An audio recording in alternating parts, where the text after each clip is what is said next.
नमस्कार. जय महाराष्ट्र. जय महाराष्ट्र. समोरून ज्या जोरदारपणे जय महाराष्ट्राची गर्जना झालेली आहे, त्याच्यामुळे महाराष्ट्रातल्या आणि देशातल्या तमाम मराठी जनांना, हिंदू जनांना लक्षात आलं असेल माझ्यासमोर कोण बसला आहे. कारण जय महाराष्ट्र आवाज घुमवणारे बाळासाहेब ठाकरे, त्यानंतर उद्धवजी ठाकरे आज या स्टुडिओमध्ये आपल्याबरोबर उपस्थित आहेत. गेल्या 1 महिन्यापासून महाराष्ट्रात, देशात जे एक राजकीय वादळ निर्माण झाल्याचा भास निर्माण केले जातोय, त्याचे संपूर्ण केंद्रबिंदू उद्धव ठाकरे आहेत. आणि ज्यांना प्रतीक्षा होती मोठ्या प्रमाणात की उद्धव ठाकरे कधी बोलतील या सगळ्या विषयावर आणि लोकांच्या प्रश्नांना थेटपणे कधी उत्तरं देतील, अशी बहुचर्चित आणि बहुप्रतीक्षित असलेली मुलाखत आज ते सामनासाठी देत आहेत. उद्धवजी, मी आपलं स्वागत करतो. फार नमनाला घडावर तेल न घालता थेट प्रश्नाकडे आपण येऊया. कारण गेल्या काही दिवसात महाराष्ट्रात आणि देशात ज्या घडामोडी घडवल्या जात आहेत, त्याच्यामुळे महाराष्ट्राचं समाजमन अस्वस्थ आहे. आपण किती अस्वस्थ आहात किंवा आपली भूमिका पुढे काय आहे, यातून शिवसेना कशी पुढे जाईल, अशा अनेक प्रश्नांचं काहू या राज्याच्या मनामध्ये, जनतेच्या म्हणत नाही, महाराष्ट्राच्या मनामध्ये मारलेलं आहे. पण तरीही मला आज तुम्ही खूप रिलॅक्स दिसताय उद्धव साहेब. म्हणजे मला याचं कारण समजत नाही की आज मी आपल्याला पाहतोय किंवा गेले काही दिवस पाहतोय, आपल्या चेहऱ्यावर कोणताही तणाव दिसत नाही आणि आपण अत्यंत मोकळेपणाने इथं आलात आणि बोलताय. हे काय रहस्य आहे? हे रहस्य साहजिकच आहे. माझी माँ आणि शिवसेना प्रमुख बाळासाहेब यांच्याकडनं आलेले एक हे रसायन आहे. माँ म्हटल्यानंतर शांत, सौम्य, संयम, आणि साहजिकच आहे बाळासाहेब म्हटल्यानंतर वर्णन करण्याची आवश्यकता नाही आहे. आज जवळपास 1 वर्षानंतर आपण भेटतो आहोत. होय. मला आठवतंय गेल्या वर्षी या दिवसात जेव्हा आपली मुलाखत घेतली होती, तेव्हा कोरोनाचा कहर हा वरखाली होत होता. त्या कोरोनामध्ये जे काय करता येणं शक्य होतं ते मी राज्याचा मुख्यमंत्री म्हणून आणि अभिमानाने सांगेन की माझ्या राज्याचा कुटुंब प्रमुख म्हणून मी केलं. त्याच्यानंतर आता पाहिलं असाल, कारण त्यावेळेला लॉकडाऊन होता, मंदिरं बंद होती, सणासुदींना बंदी होती. पण यावर्षी आपण पहिली पंढरपूरच्या वारी, तिला परवानगी दिली म्हणण्यापेक्षा तिच्यामध्ये कोणताही अडथळा येऊ दिला नाही आणि जल्लोषात ती पार पाडली. म्हणजे पुन्हा एकदा सणासुदीला सुरुवात झालेली आहे. आता दहीहंडी येईल, गणपती येतील, नवरात्री येईल, दिवाळी येईल. पुन्हा एकदा आपल्या आयुष्यामध्ये उत्सव, उत्साह आणि आनंद याची सुरुवात झालेली आहे. एक मध्ये जणू काही पॉज बटन दाबलं गेलं होतं. आपल्या सगळ्यांच्या सहकार्याने आपण कोरोनातून आणि त्या संकटातून बाहेर पडलो. मला आनंद आहे. आत्ता आपण सुरुवातीला जे म्हटलं की एक वादळ आल्याचा आभास होतोय. वादळ म्हटल्यानंतर पालापाचोळा उडतो. तो पालापाचोळा उडतोय सध्या, आणि तो पालापाचोळा एकदा बसला की खरं दृश्य हे लोकांसमोर नक्कीच येणार आहे. मी शांत कसा, तर मला चिंता नाही आहे. चिंता माझी नाही आहे, शिवसेनेची तर बिलकुल नाही आहे. हां, थोडीफार जी आहे ती नक्कीच मराठी माणसांची आणि हिंदूंची आहेच, हिंदुत्वाची आहे. ह्याचं कारण हिंदू द्वेष्टे हे आपल्या घरातच आहेत. मराठी द्वेष्टे, मराठी माणसाची एकजूट तुटावी, फुटावी, हिंदूंमध्ये फूट पडावी, आणि जी मेहनत माननीय शिवसेना प्रमुखांनी हयातभर केली मराठी माणसाची एकजूट करण्यासाठी, हिंदुत्वाची, हिंदूंची एकजूट करण्यासाठी, ती आपल्याच काही कपाळकरंट्यांच्या हातनं तोडावी, मोडावी असा हा प्रयत्न केला जातोय. ती मला एक चिंता आहे. आणि म्हणून मी जे म्हटलं की हा पालापाचोळा सध्या उडतोय, कोण कुठे, हा इकडनं पालापाचोळा तिकडे जातोय, पुन्हा इकडे येतोय, ही जी गळणं गरजेची होती ती पानं ही उडतात. मी मागे एकदा माझ्या मनोगतात म्हटलं होतं की ज्या वेळेला मी वर्षामध्ये राहत होतो, त्या वर्षामध्ये 2 झाडं ही आपल्या घराला लागूनच आहेत. एक आहे गुलमोहराचं आणि दुसरं बदामाचं. दोन्ही झाडं मी साधारणतः गेले 2-1 वर्ष बघतोय, ज्याला आपण पतझड म्हणतो. ती पानं पूर्ण गळून पडतात. पानगळ पानगळ म्हणतो. ती पानं पूर्ण गळून पडतात अशा काड्या राहतात. आपल्याला वाटतं अरे या झाडाला काय झालं, पण 2 ते 3 दिवसात पुन्हा नवीन कोंब येतात, अंकुर येतात. आणि मी बघितले 8 दिवसामध्ये 10 दिवसात ते बदामाचं झाड सुद्धा हिरवंगार झालं, गुलमोहर सुद्धा हिरवागार वा, झाला. वा. म्हणून जी सडलेली पानं असतात ती झडलीच पाहिजेत. ती झडतायत पानं, ती सडलेली पानं आहेत. म्हणजे आता पानं झडून पडतायत. आता सडलेली पानं झडतायत.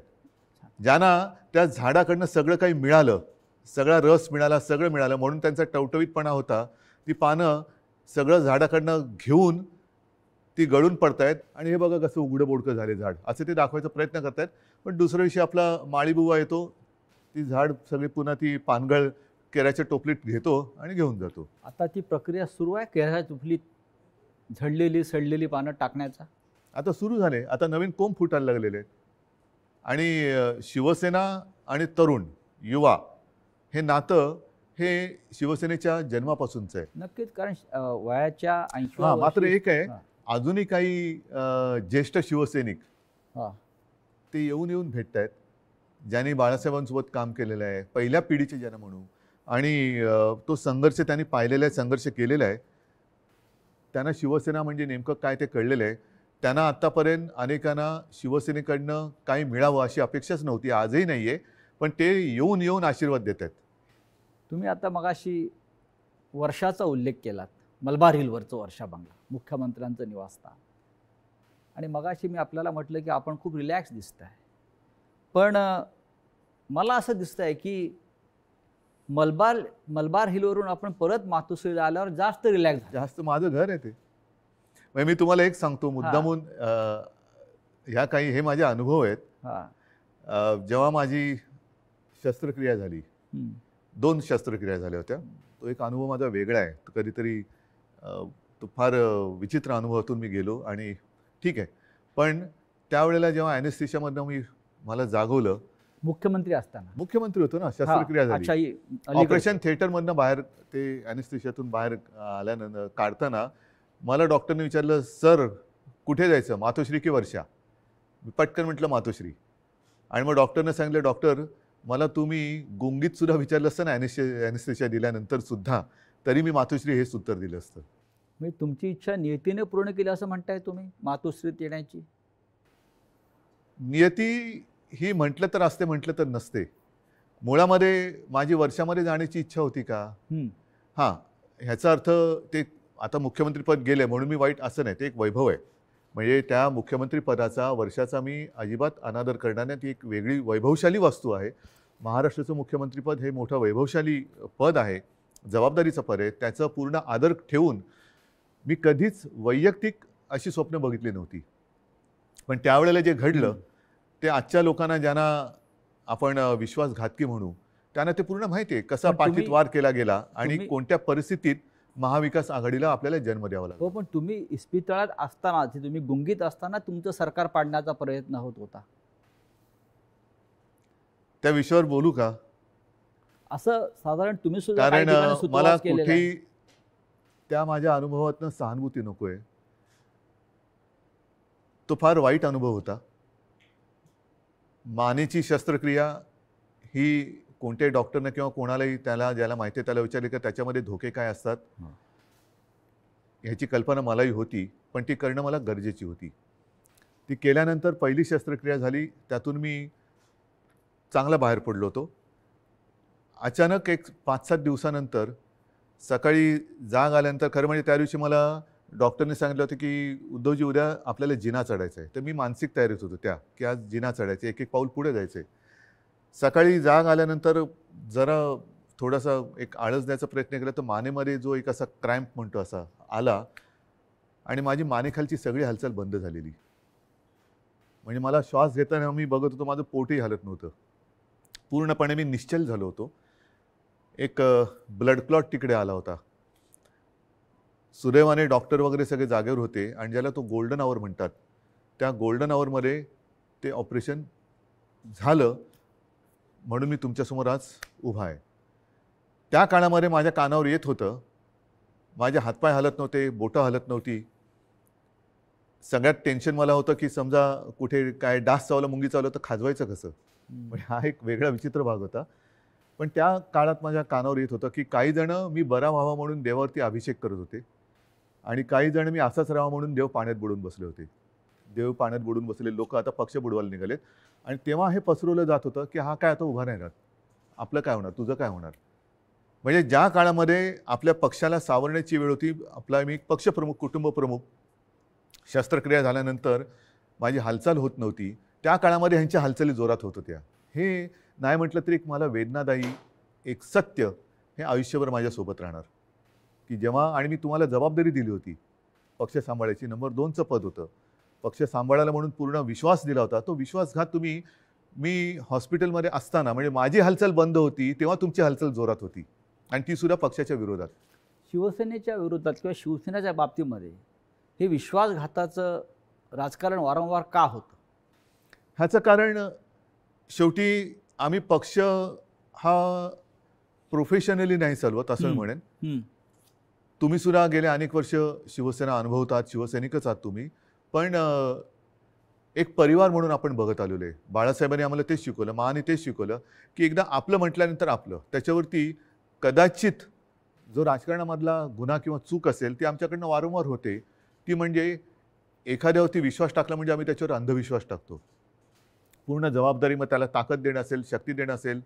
म्हणजे 2014 साली जे आत्ता आम्ही हिंदुत्व सोडलंय म्हणून आवई उठवत आहेत, मारतायत, बोंब मारतायत, त्यांना मला हाच प्रश्न विचारायचा आहे की 2014 साली भाजपाने युती तोडली होती तेव्हा आपण काय सोडलं होतं? काहीच सोडलं नव्हतं. आजही नाही सोडलेलं हिंदुत्व. पण तेव्हा जो एक मधला काळ आला होता, विरोधी पक्ष एक शिवसेना झाली होती, म्हणजे अनेकांना असं वाटलं होतं की शिवसेना आता संपेल, पण शिवसेना एकाकी लढली आणि 63 आमदार निवडून आलेले. त्या काळामध्ये विरोधी पक्षाची जी जबाबदारी आपल्यावरती आली तेव्हा सुद्धा मी पद कोणाला दिलं होतं? आता सुद्धा जर भाजपनी आत्ता जे केलेलं आहे हे माझ्याशी बोलणी केल्याप्रमाणे हे आत्ता केलं, हे बोलणी केल्याप्रमाणे तेव्हा केलं असतं तर सन्मानाने झालं असतं. देशभरामध्ये पर्यटन करण्याची गरज लागली नसती. आणि असं मी ऐकलं, असं मी वाचलं, माझ्याकडे माहिती नाही, पण हजारो कोटी रुपये खर्च केले गेले. विमानांचा खर्च, हॉटेलचा खर्च, हे त्याच्यानंतर काही आणखीन अतिरिक्त खर्च म्हणजे खोक्यातला असेल. त्या खोक्यात काय दडलंय हे ज्याचं त्याला माहीत, देणाऱ्याला आणि घेणाऱ्याला कळलं असेल. पण हे फुकटात झालं असतं ना, आणि सन्मानाने झालं असतं. हेच तर मी सांगत होतो. मग का घडवलं? कारण त्यांना शिवसेना संपवायची आहे. जे शिवसेनेबरोबर ठरवलं होतं 2.5 वर्षाचं मुख्यमंत्रीपद, हेच तर तुम्ही आता केलं. आणि ते जर केलं असतं तर निदान 5 वर्षामध्ये भारतीय जनता पक्षाला एकदा तरी 2.5 वर्षात मुख्यमंत्रीपद मिळालं असतं. ही जी काय आता सोंगढोंग करतायत आम्ही शिवसेनेला, आता ही शिवसेना ते म्हणतात ती शिवसेना नाही आहे. हे सगळं तोडफोड करून त्यांचं समाधान होत नाही. त्यांना शिवसेना संपवायची आहे. ह्यांचा वापर करून ते शिवसेना संपवायला का संपवायचे असं वाटतं आपल्याला? आतापर्यंत गेल्या 56 वर्षात शिवसेना संपवण्याचे प्रयत्न अनेक आणि प्रत्येक वेळेला शिवसेना अधिक जोमाने आणि तेजाने उभी राहिलेली आहे. आता सुद्धा त्यांना हिंदुत्वामध्ये भागीदार नको असेल, पण माझं नेहमी असंच म्हणणं आहे की शिवसेना प्रमुखांनी हिंदुत्वासाठी राजकारण केलं, कारण हिंदुत्व मजबूत व्हायला. हे जे करतायत ते राजकारणासाठी हिंदुत्व वापरतायत. हा आमच्या आणि त्यांच्या हिंदुत्वातला फरक, जे विचारतात ना तुमचं आणि भाजपचं हिंदुत्वामध्ये फरक काय, तो हा आहे. शिवसेनेचं राजकारण हे आम्ही हिंदुत्व मजबूत होण्यासाठी केलं, पण यांचं राजकारण मजबूत होण्यासाठी आणि हिंदुत्वाचा आश्रय घेतला. मुख्यमंत्रीपद स्वीकारल्यामुळे महाविकास आघाडी हिंदुत्व संकटात आलं, हिंदुत्व म्हणजे काय झालं अशी जी एक आवई उठवली जाते. हो, म्हणजे काय, मला एक प्रसंग असा सांगा किंवा एक माझ्या हातनं घडलेली गोष्ट किंवा निर्णय माझा मुख्यमंत्री पदावरती असतानाचा दाखवा की ज्याच्यामुळे हिंदुत्व धोक्यात आलं. एक निर्णय दाखवा. तर तुम्ही तेव्हा अयोध्येला आत्ता सुद्धा गेला होतात. अयोध्येमध्ये महाराष्ट्र भवन आपण उभं करतो, बरोबर आहे. हे हिंदुत्वाला सोडून आहे की नाही? तुम्ही ठरवा. अयोध्येत महाराष्ट्र भवन, बरोबर आहे. मुख्यमंत्री होण्याच्या आधी सुद्धा मी अयोध्येत गेलो होतो. प्रत्येक वेळेला आपण होतात. मुख्यमंत्री झाल्यावरती सुद्धा अयोध्येत गेलो होतो. कोण काय म्हणेल मी परवा नाही केली. मी गेलो आणि रामलल्लाचं दर्शन घेऊन तेव्हाही आलो होतो. 2दा मी स्वतः अयोध्येत गेलो होतो. आता नव्या मुंबईमध्ये आपण तिरुपतीचं मंदिर त्याला जागा दिली. प्राचीन जी मंदिरं आहेत त्यांचं संवर्धन करणं, जतन करणं हे आपण सुरू केलं. गडकिल्ल्यांचं आपण सुरू केलं. हे कुठे, ह्याच्यात हिंदुत्व कुठे गेलं? हिंदुत्व तर असं कोणताही निर्णय नाही आहे की ज्याच्यामध्ये आपण हिंदुत्वापासून दूर गेलेलो आहे. अशा अनेक गोष्टी सांगता येतील. तुम्ही आज ज्या संघर्षमय कालखंडातून जात आहात याची कधी अपेक्षा केली होती? बघा, शेवटी शिवसेना आणि संघर्ष हे तर एकमेकाच्या पाचवीला पुजलेले आहेत. आणि मागे कोणीतरी असं म्हणालं होतं, ते मला वारंवार त्याचा अनुभव येतोय, की शिवसेना ही एक तळपती तलवार आहे. ती जर मॅनेमध्ये ठेवली तर ती गंजते.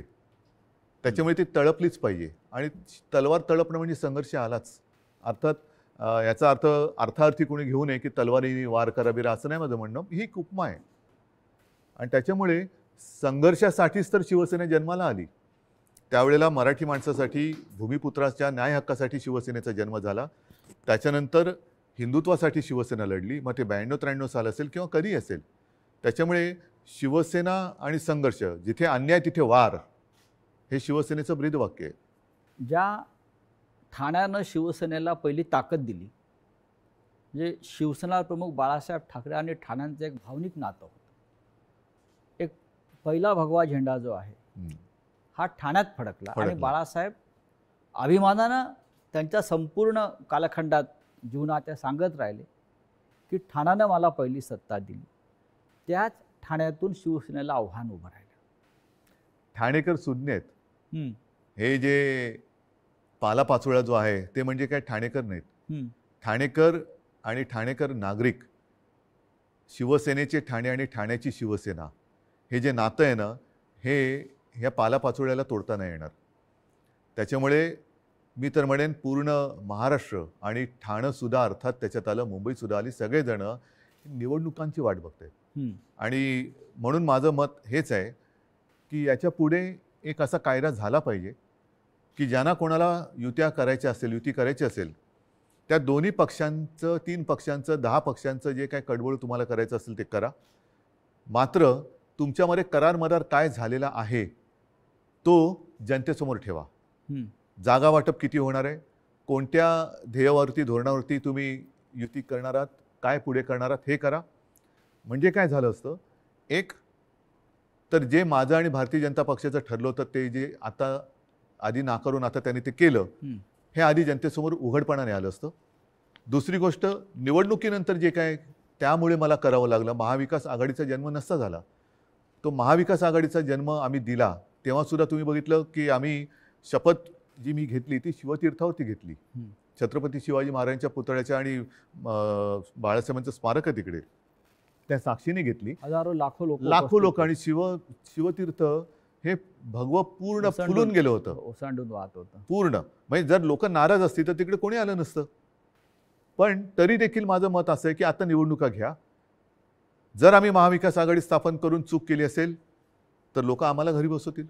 आणि जर भारतीय जनता पक्षाने माझं, कारण शेवटी जनता मला ओळखते, नाही म्हटलं तरी आता आमची 6वी पिढी ही महाराष्ट्राच्या जनतेसाठी काम करते. 6वी पिढी, त्याच्या आधीच्या पिढ्यासुद्धा होत्या. पण एक तर लोक त्यांना घरी बसवतील त्यांनी चूक केली असेल तर, जो करार त्यांनी आमच्याशी केला होता तो तोडला म्हणून, नाहीतर आम्ही पाप केलं म्हणून आम्हाला घरी बसवतील. होऊ द्या जनतेच्या कोर्टात फैसला, माझी तयारी आहे. पण या सगळ्या कालखंडामध्ये कधी नव्हे तो एक अघोरी प्रकार होतो आहे जो महाराष्ट्रात कधीच झाला नव्हता. तो म्हणजे कोणीतरी संपूर्ण शिवसेना हायजॅक करण्याचा प्रयत्न करत आहे. कारण त्यांना पर्याय नाही आहे.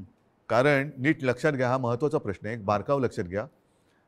जे काय थोडंफार कायद्याचं ज्ञान मी लोकांशी बोलून, कायदेतज्ञांशी बोलून समजून घेण्याचा प्रयत्न केलेला आहे, त्यातून सांगतो की पूर्वी 2/3 ही सदस्य संख्या झाली का वेगळा गट स्थापन करता येऊ शकत होता. आता तो कायदा गेला. आता हे जे बाजूला झाले ते भले 2/3 असतील किंवा आणखीन काहीतरी असतील, त्यांना वेगळा गट स्थापन करता येत नाही. हे कायदेतज्ञांनी सांगितलेलं आहे. मी कायदा लिहिलेला नाही, मी कायदा वाचलेला नाही. मी घटनातज्ञांनी ज्यांनी त्याचा अभ्यास केला त्यांनी सांगितलेली मतं ऐकून आणि त्यांच्याशी बोलून सांगतोय. म्हणजेच काय की ह्या गटाला कुठल्या ना कुठल्या तरी पक्षामध्ये विसर्जित किंवा सामील व्हावं लागेल ह्या गटाला. मग त्यांच्यासमोर पर्याय काय आहेत? एक तर भाजपात जावं लागेल, नाहीतर दुसरे सपा आहेत, MIM वगैरे असे जे काही छोटे छोटे पक्ष आहेत त्यांच्यात जावं लागेल. आणि हे जर का कुठल्या पक्षात गेले तर भारतीय जनता पक्षाचा ह्यांना जो उपयोग करून घ्यायचा आहे तो उपयोग संपेल. कारण त्यांची ओळख त्यांना ती द्यावी लागेल की आता आम्ही भाजपात गेलो, आता आम्ही समाजवादीत गेलो, आता आम्ही बच्चू कडूंच्या पक्षात गेलो. तर म्हणून ते एक भ्रम निर्माण करतात की आम्ही म्हणजेच शिवसेना. जे मधल्या काळामध्ये क्लिप फिरली बघा, असं माझ्या काळात कधी झालं नव्हतं. माझ्या बाजूला उपमुख्यमंत्री अजितदादा पवार बसायचे, पण त्यांनी कधी माझा माईक नव्हता खेचला. काही वेळेला त्यांना अधिक त्यांच्याकडे माहिती असायची अर्थसंकल्प किंवा काय, तर मी त्यांना सांगायचो की दादा तुम्ही उत्तर द्या, पण माझ्याकडनं कोणी माईक नाही खेचला. माईक कारण खेचणं तुम्ही ठाकरे आहात.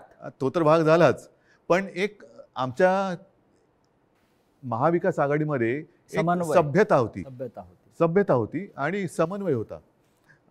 असो, त्याच्यावरती नंतर बोलायचं तर मी बोलेन. पण त्याच्यामध्ये जे उपमुख्यमंत्री बोलले की हे म्हणजे शिवसेना, म्हणजेच त्यांचा डाव असा आहे की शिवसैनिकांमध्येच लढाई लावायची, शिवसेना खतम करायची. एकदा का काम संपलं की पालापाचोळा तुम्ही जे मगाशी म्हणालात तो टोपलीत भरला की नेऊन टाकायचा. पण त्यांचा अशी योजना होती की बाळासाहेब ठाकरेंनंतर ही शिवसेना परत खतम करायचीच त्यांचं स्वप्न होतं, पण बाळासाहेबांनंतर तुम्ही शिवसेना उभी केली. त्यांच्या पोटात तेच दुखतंय. त्यांना शिवसेना आणि ठाकरे वेगळे करायचे, जसं गांधी आणि काँग्रेस वेगळे गांधी आणि करायचे. काँग्रेस. आणि त्यांच्यात एक तुम्ही बघा, मला टीकात्मक केवळ बोलायचं म्हणून मी बोलत नाही, पण दुसरे जे आता सरदार वल्लभभाई पटेल, सुभाषबाबू, तसं बाळासाहेब, हे स्वतःचेच म्हणून आता लोकांसमोर आणायचं. म्हणजे आपल्याकडनं काही आदर्श निर्माण नाही झाला तर दुसऱ्यांचे जसं पक्ष फोडतायत तसं आदर्श फोडायचे, आदर्श म्हणजे पळवायचे, आदर्श आमदारांप्रमाणे फोडायचे म्हणा किंवा पळवायचे म्हणा, पळवायचे. आणि मग ते आपलेच म्हणून लोकांसमोर जायचं. तसं त्यांचं चाललंय की बाळासाहेबांना त्यांनी मान सन्मान तर दिलाच पाहिजे, नाही तर लोक जोडे मारतील, लोक ठेवणार नाहीत त्यांना जागेवर. कोणी असला आणि तो बाळासाहेबांच्या विरोधात काही बोलला तर लोक हाणतीलच जोडा त्याच्या. तर म्हणून त्यांना बाळासाहेब पाहिजेत, पण आता ठाकरे आणि शिवसेना हे नातं तोडायचं आहे. माझं आव्हान आहे की ठाकरे आणि शिवसेना नातं तोडून दाखवा.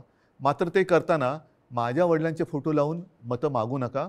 प्रत्येकाला आईवडील असतात आणि त्यांच्याबद्दल मला आदर आहे. मला माझ्या आईवडिलांबद्दल आदर आहे, तसं प्रत्येकांना प्रत्येकाच्या आईवडिलांबद्दल आदर असायला पाहिजे.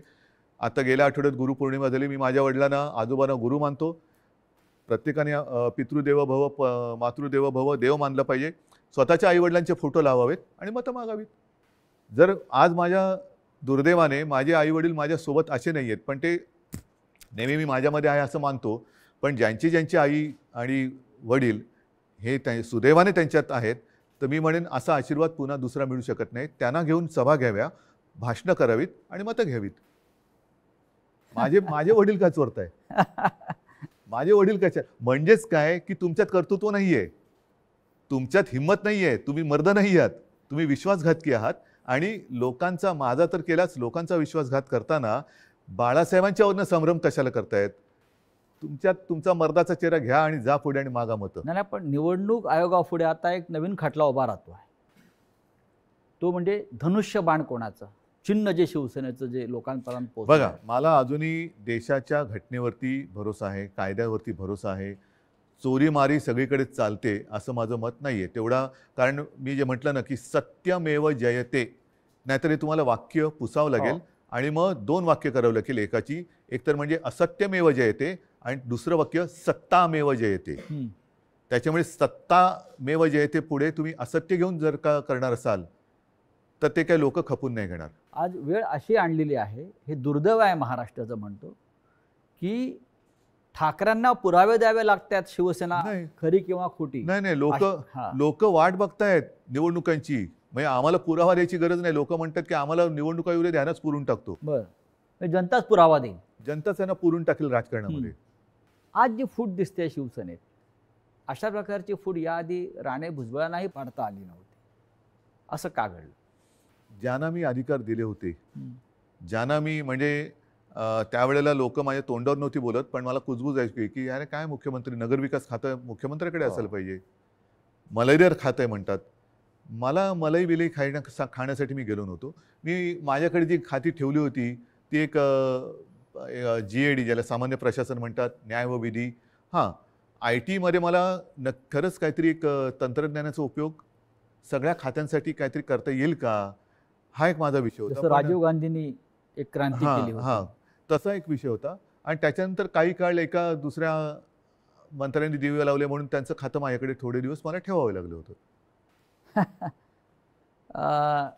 नक्की काय चुकलं असं वाटतं? चूक माझी आहे आणि ती मी पहिल्याच माझ्या फेसबुक लाईव्हमध्ये कबूल केलेली आहे. गुन्हा माझा आहे. तो म्हणजे मी यांना परिवारातले समजून यांच्यावरती अंधविश्वास ठेवला. तुमचं मुख्यमंत्री होणं चुकलं? मला 2 गोष्टी आहेत.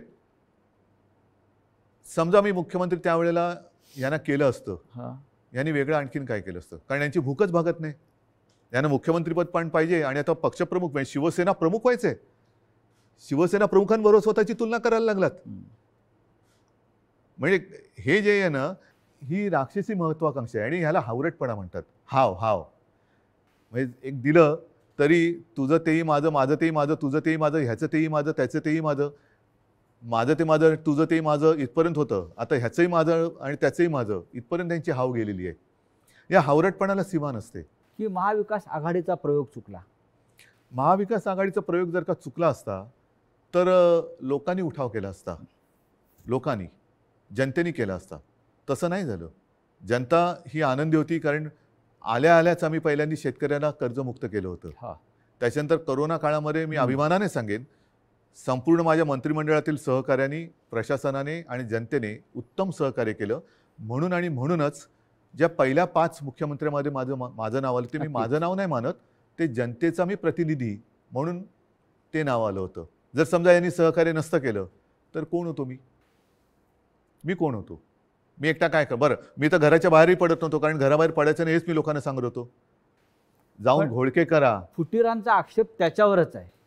जे फुटून गेले आहेत त्यांचा आक्षेप असा आहे की आपण घराबाहेर पडला नाहीत, आपण मंत्रालयात गेला नाहीत आणि आपण त्यांना भेटला नाहीत. तरी सुद्धा घराबाहेर न पडता सुद्धा देशातल्या सर्वोत्तम 5 मुख्यमंत्र्यात नाव का आलं माझं? कारण त्यावेळेला ती परिस्थिती तशी होती. मी स्वतः सांगत होतो घराबाहेर पडू नका आणि लोक ऐकत होते. मी जर का घराबाहेर आजही पडलो आणि केव्हाही पडलो तरी शिवसेना प्रमुखांच्या, माझ्या पूर्वजांच्या आशीर्वादामुळे गर्दी होतेच. म्हणजे मग काय झालं असतं? लोकांसांगे ब्रह्मज्ञान आणि स्वतः कोरडे पाषाण. म्हणजे ती काळाची गरज होती. पण त्याच काळात मी पुन्हा एकदा सांगतो, सुरुवातीच्या काळामध्ये जेव्हा करोना आपल्याकडे त्याचा शिरकाव झाला हे कळलं, तेव्हा साधारणतः 7,500 ते 8,000 रुग्णशय्या आपल्या राज्यात पूर्ण मिळून होत्या. त्याच्यात ऑक्सिजन बेड्स आले, व्हेंटिलेटर्स आले, कॉमन जे रुग्ण असतात ज्यांना साधारणतः एक थोडी ट्रीटमेंट देऊन घरी जाऊ शकतात, ऑपरेशन नंतरचे असतील, त्याच्यानंतर डायलिसिस असतील. पहिल्या लाटेत आपण ते साधारणतः 8,000 जर का धरले तर ते 3.5 लाखावरती नेले होते. हे घर बसल्या. हॉस्पिटलमध्ये बेड्स नव्हते, रुग्णवाहिका नव्हत्या. कोणी कशा केल्या त्या? कोरोनाच्या टेस्टसाठी आपल्या राज्यात फक्त 2 प्रयोगशाळा होत्या. एक कस्तुरबामध्ये, दुसरे NIV एक पुणे. त्या आपण 600च्या वर केल्या घरी बसून. पण त्याच्याविषयी 50 आमदारांना कौतुक नाही आहे. त्यांना तुम्ही निधी दिलेला नाही म्हणतायत आणि तुम्ही हिंदुत्व सोडलं असं म्हणतायत. त्याच्यामुळे ते सोडून गेले. तुम्ही महाराष्ट्रासाठी जे काय केलेलं आहे, करोनाच्या संकटातून राज्याला वाचवलेलं आहे, लोकांना जीवदान दिलेलं आहे. महाराष्ट्रामध्ये नद्यातून प्रेत वाहून तुम्ही दिली नाहीत. त्याचं त्यांना शल्य असेल की असं नाही झालं, हे चुकीचं झालं असं त्यांच्या मते असेल. आणि महाराष्ट्राच्या जनतेला हा मुख्यमंत्री आपल्या कुटुंबातल्या घटक वाटत होता, आपला परिवारातला भाऊ, मुलगा. त्याच्यामुळे मला ह्या विश्वासघातकांना माझ्याबद्दल काय वाटतं ह्याची चिंता नाही आहे. मला माझ्या महाराष्ट्रातल्या जनतेला मी त्यांच्या कुटुंबातला वाटतो. ह्याच्यात असं भाग्य हे फार क्वचित कोणाच्या नशिबी येतं. ते मला नाही वाटत ह्यांच्या नशिबी आलं असेल. कारण ह्यांच्या डोक्यावरती जरी काही पदं आता मिळाली, कारण अजूनही हम तुम एक कमरे में बंदो असं यांचं मंत्रिमंडळ आहे, त्याच्यामुळे त्याचा विस्तार कधी होणार आहे माहिती नाही. पण हे मंत्री जरी किती झाले तरी कपाळावरती जो विश्वासघाताचा शिक्का बसलाय तो नाही पुसता येणार. तुम्हाला असं वाटत नाही का की जे तुम्हाला सोडून गेलेले आहेत मोठ्या प्रमाणात त्यांनाच तुम्ही सर्वाधिक दिलेलं आहे आणि ज्यांना मिळालं नाही किंवा ज्यांना कमीत मिळालं ते आपल्या बरोबर राहिले? मला हेच म्हणायचं, ही शिवसेनेची ताकद आहे. शिवसेनेची ताकद काय की सामान्यांना बाळासाहेबांनी असामान्यत्व दिलं. आता पुन्हा एकदा या सामान्यातून असामान्य लोक घडवण्याची वेळ आलेली आहे. आणि म्हणून मी माझ्या तमाम शिवसैनिकांना आणि माझ्या माता भगिनींना, बांधवांना विनंती करतो की चला परत उठा, आता पुन्हा एकदा सामान्यांना असामान्य बनवूया. कारण हे साधी लोक होती आणि ह्यांना ती चूक, मी पुन्हा तेच म्हणेन की ही चूक माझी आहे की त्यांना ताकद दिली. पण त्या ताकदीने ते उलटा वार नुसता नाही केला, तर राजकारणामध्ये ज्या आईने जन्म दिला त्या आईला गिळायला निघालेली अवलाद आहे. नुसतं आईवरती वार करणारे आपण म्हणत होतो तशी नाही आहे. ही राजकारणात ज्यांनी यांना जन्म दिला त्या आईला म्हणजे शिवसेनेला गिळायला निघालेली अवलाद आहे. ज्या पण तेवढी ताकद हो, त्यांच्यामध्ये नाही आहे, कारण शेवटी आई ही आई असते. नक्कीच. तुम्ही आईचा उल्लेख केलात. कालपर्यंत हे सगळे लोक या शिवसेनेला आपली आईच मानत होती. तुमच्याबरोबर वर्षावरती अनेकांना मी बसलेले बघितले शेवटच्या क्षणापर्यंत. हो, पण आत्ताच तुमचा आधीचा प्रश्न काय होता की मी यांना भेटत नव्हतो. तुम्हाला भेटून ते कधी सुरतला गेले, कोण गोव्याला गेलं, कोण गुवाहाटीला गेलं. 50 खोक्यांची इतकी ताकद असू शकते जी निष्ठा विकत घेऊ जाऊ शकते? निष्ठा नाही विकली जात. विकली जाते ती निष्ठा नसतेच. निष्ठा ही म्हणजे विकली जाऊ महाराष्ट्रात शकत पण नाही. महाराष्ट्रात पण झाडं आहे, डोंगर आहे, हॉटेल आहे. किती सुंदर आहे महाराष्ट्र. महाराष्ट्रात म्हणजे फार ग्रामीण भागातल्या आमदारांना महाराष्ट्राच्या निसर्गाची भुरळ पडत नाही आणि गुवाहाटीच्या निसर्गाची भुरळ हो. पडते. म्हणजे मला कळतच नाही, मग तुम्ही महाराष्ट्राच्या मातीत कसे काय जन्माला आलात? ज्या महाराष्ट्राच्या मातीत जन्माला आलात त्या मातीची तुम्हाला ओढ नाही, प्रेम नाही, त्या मातीची तुम्हाला कधी वैभव दिसलं नाहीये काय? मी स्वतः कलाकार आहे. मी माझ्या त्याच्यावरनं सुद्धा त्यावेळेला चेष्टा झाली होती. पण मी गडकिल्ल्यांची फोटोग्राफी केलेली आहे, पंढरपूरच्या वारीची केलेली आहे. आणि त्यावेळेला तुम्ही महाराष्ट्र बघितला, एवढा त्या पावसाळ्याच्या सुमारास मी सगळी फोटोग्राफी केलेली, एवढा नटलेला थटलेला आणि छान काय काय दऱ्या खोऱ्या एवढ्या फुलांनी बहरून जातात. तुम्हाला आम्ही तर शहरी बाबू, तुम्ही ग्रामीण भागातले, तर ग्रामीण भागात राहून तुम्हाला महाराष्ट्राचं सौंदर्य दिसत नाही, त्याचं वर्णन करावं असं कधी वाटलं नाही. आणि डायरेक्ट गुवाहाटी, मी गुवाहाटी का वाईट नाही म्हणत, प्रत्येक प्रदेश चांगला आहे, पण ह्यांना हे काय मातीसाठी करणार? इतिहास काळापासून दिल्ली आणि महाराष्ट्राचा कायम झगडा आहे. मग औरंगजेब, छत्रपती शिवाजी महाराज असतील, संभाजी महाराज असतील, दिल्लीने महाराष्ट्रावर सतत पाठीमागून वार केले किंवा महाराष्ट्र संपवण्याचा प्रयत्न केला. कारण काय? हे आणि आता आजही तेच चित्र आहे ह्याच्या मुळाशी जाण्याची आता गरज की वाटते की आजही शिवसेनेचा सूड घेण्यासाठी ते बाळासाहेब ठाकरेंच्या अस्तित्वाला सुरुंग लावत आहे. मान्य, पण ह्याच्या मुळापर्यंत जायची गरज आहे. कारण जोपर्यंत हे दिल्लीत गेले नव्हते तोपर्यंत बाळासाहेब ठाकरेच यांना जपत आले होते. बाळासाहेबच यांना वाचवत आले होते आणि वाचवलं होतं एका हिंदुत्वाच्या ध्यासापायी, वेडापायी. मग दिल्लीत बसल्यावरती असं त्या दिल्लीच्या खुर्चीला काय असं वेगळा काय स्प्रे मारला की काय झालं की तुम्हाला ज्यांनी जपलं त्यांनाच तुम्ही संपवायला निघालात? ज्या शिवसेनेनी बाबरीची जबाबदारी तेव्हा घेतली होती शिवसेना प्रमुखांनी, त्या शिवसेनेला तुम्ही हिंदुत्व सोडलं म्हणून संपवायला निघालात. बरं, आम्ही काँग्रेसबरोबर गेलो म्हणून तुम्ही म्हणता हिंदुत्व सोडलं. मग मुफ्ती महमद आणि मेहबूबा मुफ्तीबरोबर तुम्ही गेला होतात, ते काय होतं? काय सोडलं तर तुम्ही? मग तेव्हा तर आम्ही आता तुम्हाला वाटतं हिंदुत्व सोडलं, जे सोडलं नाही, पण तेव्हा तुम्ही लाच सोडली होतीत ना. काय मेहबूबा मुफ्ती आज सुद्धा वंदे मातरम म्हणतात की भारत माता की जय बोलतात? हे माहिती असून सुद्धा तुम्ही मला हे त्यांनी एकदा सांगितलं होतं की तिकडे निवडणुका घेऊन दाखवा, असं अतिरेक्यांनी आव्हान दिलं, म्हणून आम्ही निवडणुका घेऊन दाखवल्या. सरकार बनवून दाखवा म्हणून आम्ही त्यांच्याबरोबर सरकार बनवून दाखवलं. पण सरकार बनल्यानंतर मला वाटतं मुफ्ती महमद सईदनी अतिरेक्यांचा आणि पाकिस्तानला त्यांनी धन्यवाद दिले होते काश्मीर खोऱ्यात शांततेत निवडणुका होऊ दिल्यामुळे. मग कोणाला काय दाखवलं तुम्ही? कोणाला काय दाखवलं? म्हणजे बरं, आता सुद्धा ते बिहारमध्ये जे बसलेत नितीश कुमार बरोबर, नितीश कुमार हिंदुत्ववादी आहेत का? कारण मला जे आठवतं त्याच्याप्रमाणे त्यांनी एकदा संघमुक्त भारत असा नारा दिला होता. संघमुक्त भारत असं शिवसेनेने कधी दिला नाही. राम मंदिराच्या प्रश्नावर रामविलास पासवान एनडीएतून बाहेर पडले होते, तरी ते त्यांना प्यारे होते. हो. आम्ही तो उलट म्हणत होतो की विशेष कायदा बनवा. 5 वर्ष 7 वर्ष झाली तरी ते विशेष कायदा बनवून राम मंदिर बनवू शकले नाही. ते न्यायालयाने निकाल दिला. या देशातला समस्त विरोधी पक्ष आणि प्रादेशिक पक्ष संपवले जातात आणि मित्र पक्ष पण, आणि हा मित्र पक्ष. असं तुम्हाला काय दिसतंय का? कारस्थान किंवा अशा प्रकारचं बघा, मला असं वाटतं हा ज्याचा त्याचा प्रश्न आहे. जे आता सरन्यायाधीश बोललेत मध्ये, ओझर तर मी वाचलं की आपल्या देशात विरोधी पक्षाला शत्रू समजू नका. विरोधी पक्षांनी सुद्धा जबाबदारीने वागलं पाहिजे आणि सत्ताधारी पक्षांनी सुद्धा जबाबदारीने वागलं पाहिजे. मी जो काही 2.5 वर्षात अनुभव घेतला मुख्यमंत्री म्हणून, मी विरोधी पक्षांना काही वेळेला मी स्वतः आवाहन केलं की सरकार म्हणून आमचं समजा जर काही आम्ही कुठे कमी पडत असू, आमचं काही चुकत असेल, तुम्ही आमच्या नजरेत आणून द्या, नजरेत आणून द्या. हे काम विरोधी पक्षाचं आहे, कारण ते सुद्धा शेवटी लोकप्रतिनिधी असतात. त्याच्यामुळे सशक्त लोकशाहीसाठी आणि महाराष्ट्राची विरोधी परंपरा पक्ष आहे ती. हा सुद्धा तेवढा सुसंस्कृत पाहिजे, संवेदनशील पाहिजे, आणि तेवढाच किंवा त्याच्याहून थोडा जास्त हा सत्ताधारी पक्ष संवेदनशील पाहिजे आणि सुसंस्कृत पाहिजे. आता हा संवेदनशीलता आणि सुसंस्कृतपणा ही कुठेतरी रसातळाला जायला लागले असं वाटते. कशामुळे? पिढ्या बदलत आहेत आणि सत्तेची हाव.